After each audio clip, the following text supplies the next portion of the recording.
네, 오늘은 틴켈러 설교 5번째 시간 시대정신에 관한 이야기죠. 시대정신 참 재밌는데 시대정신을 좀 우리 목사님들이 좀 어려워하시는 부분이 있는 것 같아요. 저도 읽을 때 어려웠던 게 이게 고대사회, 중세사회, 근대, 현대 나누는 개념이 우리에게 딱히 없다는 생각이 들었어요. 그리고 모더니즘, 포스트 모더니즘 이 말도 입에 잘 안 붙어요. 그래서 모더니즘 그러면 가구가 세련됐다 이런 생각만 했지 모더니즘이 사상이라고 생각을 잘 안 했던 탓도 있던 것 같은데, 그래서 우리 이 본문을 이번 과를 이해하기 위해서 머리에 이제 세팅을 다시 한번 해보는 건데, 먼저 이 개념부터 익히는 게 중요해요. 시대를 5개로 보통 나누어서 학자들이 얘기를 하거든요. 원고, 중군, 현 이렇게 5가지로 나누는데, 이걸 먼저 보시면 원시 시대는 토테미즘 신앙이 주류 신앙이었습니다. 그러니까 수렵과 채집에 의존했으니까 동물을 숭배한다든가 자연신을 숭배한다든가 했겠죠.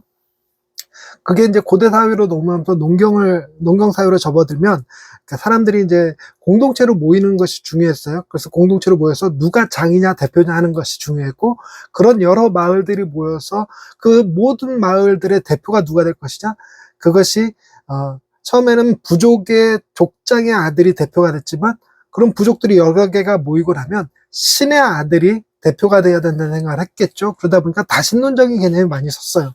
그래서 예전에는 고대 사회에는 대개 왕들이 자기는 천재, 신의 아들이라는 주장을 많이 했었죠. 그리고 로마 사회에서는 왕이 곧 신이 되어버리는 사회가 되기도 했었고요. 그때는 다신론 사회였습니다. 우리나라도 다신론적인 개념이 강했고, 그 서구 사회도 마찬가지였겠죠. 그 제우스를 비롯해서 여러 신들이 있었던 것이니까. 그게 이제 중세시대로 넘어오면서 로마가 기독교화 되면서 왕과 교황이 중심이 되는 사회가 됐어요.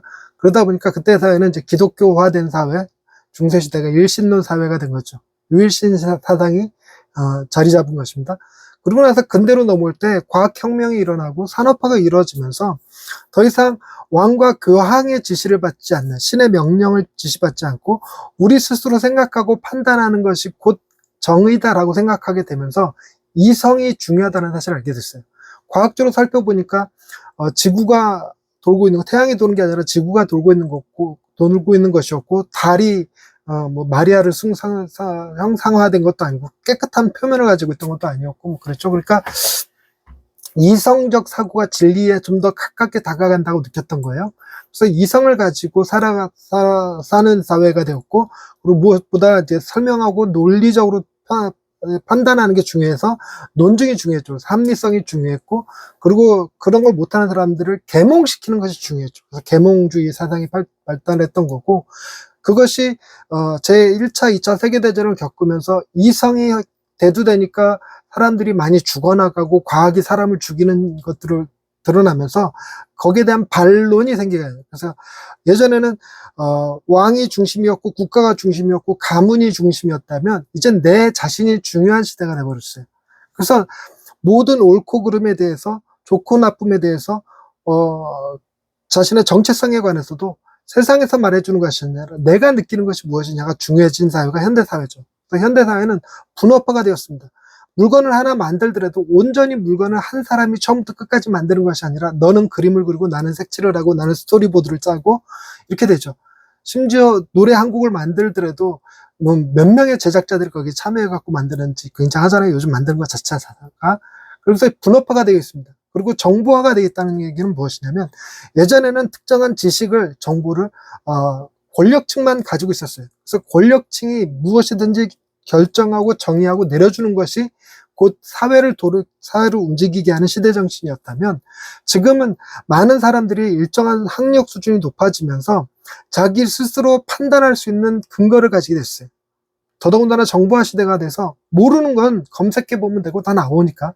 그래서 이 분업화와 정보화가 되었기 때문에 내가 누구의 의견을 받아들이고 누구의 생각을 받아들여서 내 생각을 교정한다, 그런 게 아니라 내가 옳고 그름을 판단하겠다는 생각으로 됐죠. 굉장히 개인이 중요한 시대가 돼버렸습니다. 예전에는 신 중심의 생각을 했다면 어느 순간 국가 중심의 생각을 했고, 이제는 개인 스스로 중심의 생각을 갖게 된 게 현대사회입니다. 이거 현대사회를 그래서 근대사회를 모더니즘이라고 그러고, 모더니즘 이전 시대, 중세시대를 프리모더니즘, 그리고 근대사회 이후의 현대사회를 포스트 모더니즘 이렇게 부르게 된 건데, 포스트 모더니즘의 가장 큰 특징은 해체주의였어요. 그래서 모더니즘, 이성을 중심으로 얘기했던 모든 것을 다 부정하는 거예요. 부정하고 해체합니다. 권위도 부정하고 가족도 공동체도 다 부정해버리는 거죠. 그러면서 자기 생각에 옳은 대로, 자기 생각의 느낌대로 살아가는, 그래서 자기에게 유익한 것을 찾아 살아가는 시대가 돼버린 것이 현대사회이죠. 그게 포스트 모더니즘입니다.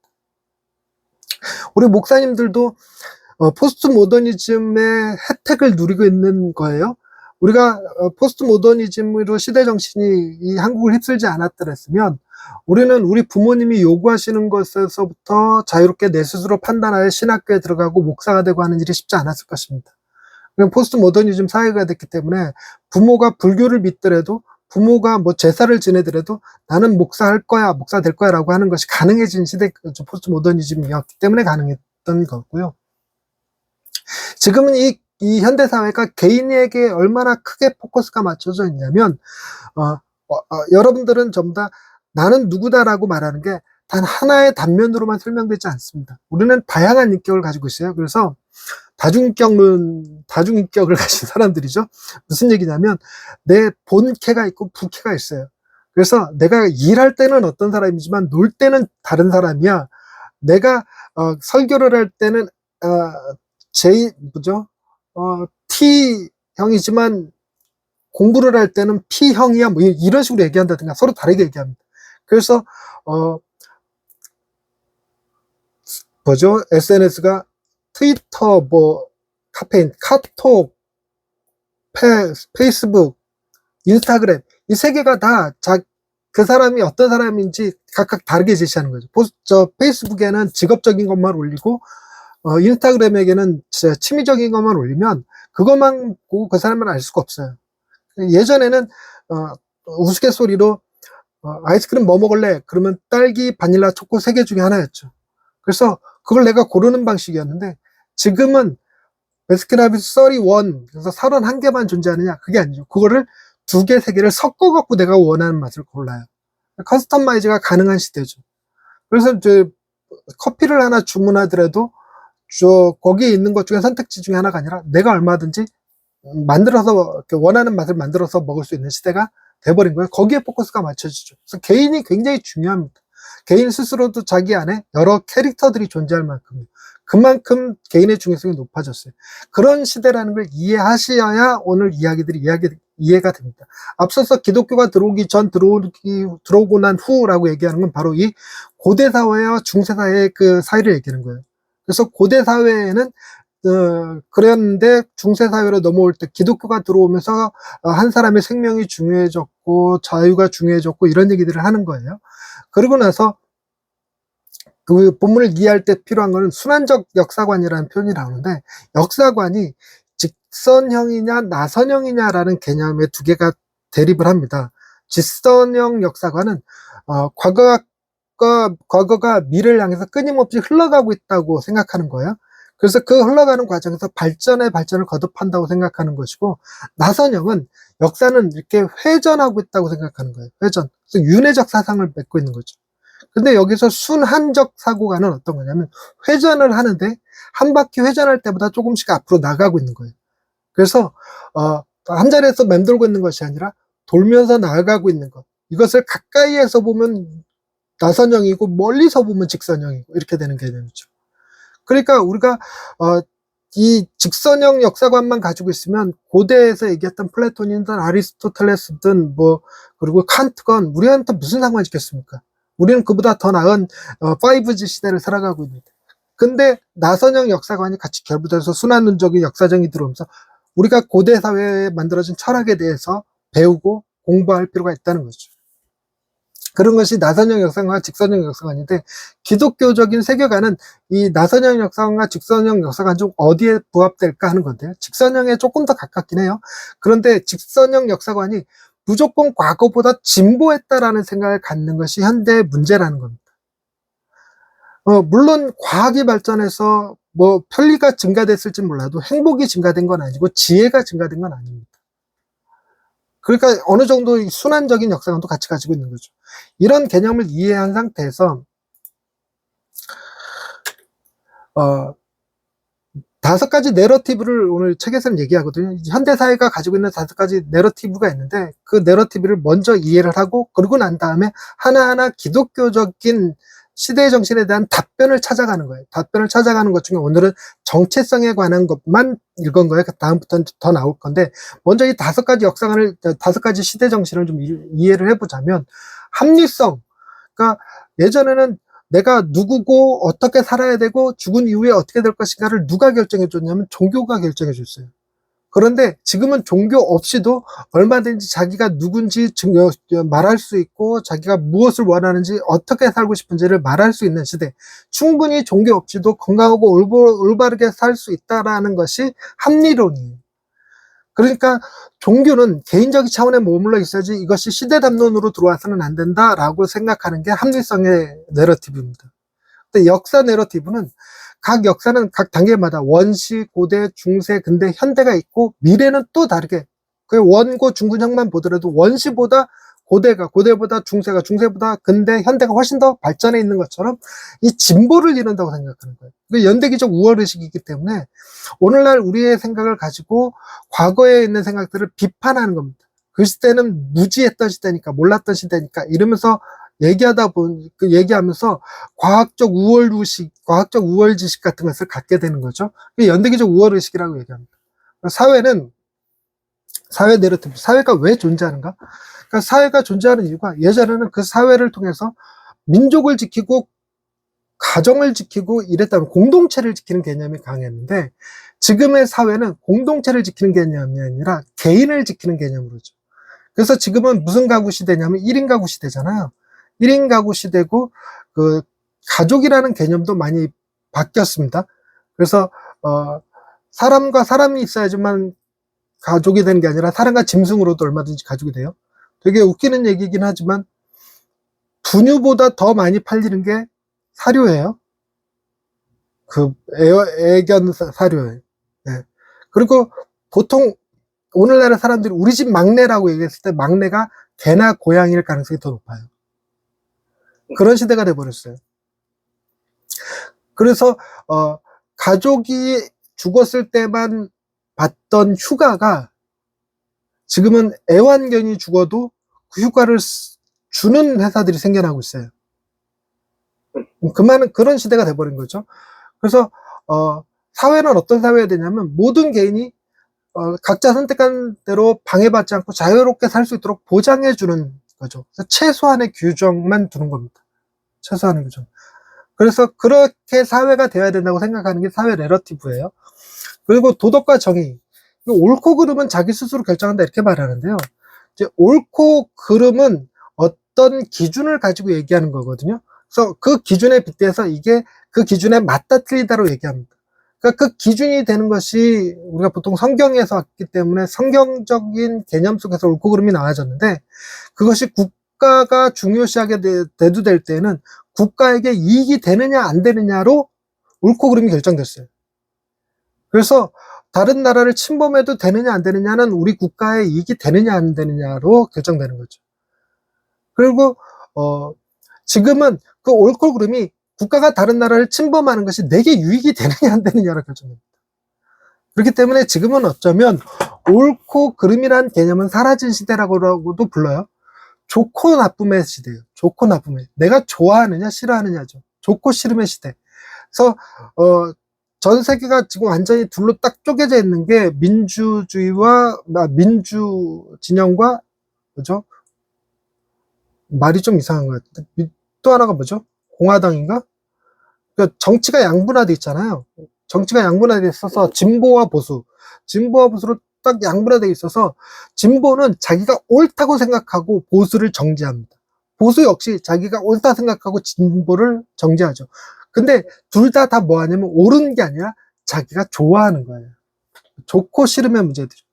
그것이 그 도덕을 결정하다 보니까 나한테 좋냐 싫으냐로 결정되는 겁니다. 이것이 오늘날의 도덕 내러티브가 돼버렸어요. 그래서 내게 좋아야지만 돼. 내가 동의할 수 있고 내가 그걸 긍정할 수 있어야만 되죠. 정체성도 정체성은 나중에 우리가 처음 다루게 되는 게 이 정체성부터 다루게 될 텐데, 이 정체성을 어떻게 확립할 것인가.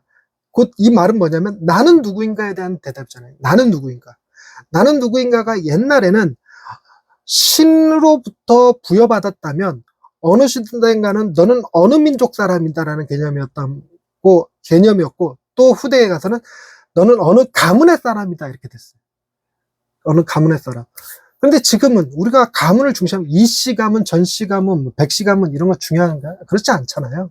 그래서 정체성은 뭐에 있냐면 내가 어느 가문의 사람이 아니라 내가 무엇을 좋아하고 싫어하고 무엇을 잘하고 못하고 자기 자신을 잘 아는 것이 자기 정체성이다. 그러니까 자기 정체성은 내 안에서 찾아야 된다라는 생각을 강하게 하죠.